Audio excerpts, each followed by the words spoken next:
When Rio's state government dreamed up a new type of police force for the slums, this right here, this is the scene they had in mind. Vando Dionisio studied administration in university, but he decided he could help more people in a uniform than in a suit. I think that is a gift of God. I don't know, because the sensations to save the life of somebody. Brazil has the highest murder rate in the world. Most violent crime happens here in the slums known as favelas. Let's come.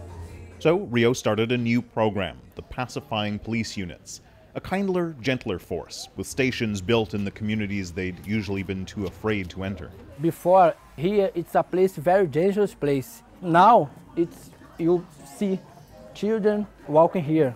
Since the police began embedding in the favelas about 7 years ago, the program's been a success. Homicide rates have come down by a whopping 65%.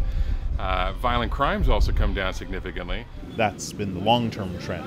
But over the last 6 months, murders, assaults, and property crimes have started to go back up.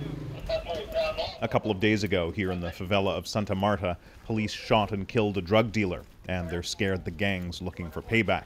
The rise in crime, says Unit Commander Tatiana Lima, is caused by a new generation of criminals. Youths have taken over the leadership role in the drug gangs, she says, and they're not worried about the consequences because of a lenient juvenile justice system.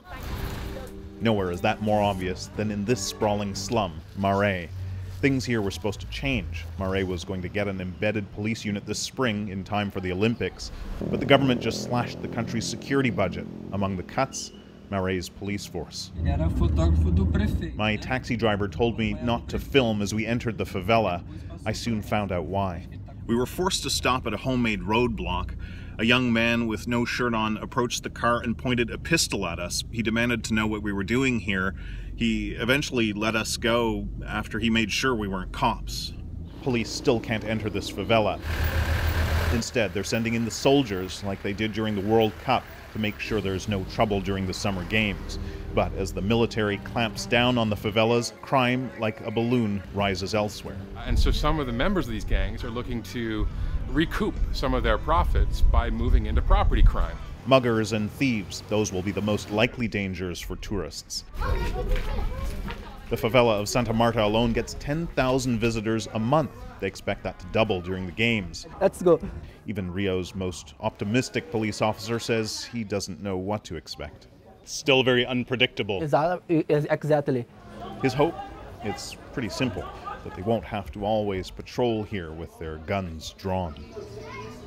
Brunhuber CBC News, Rio de Janeiro.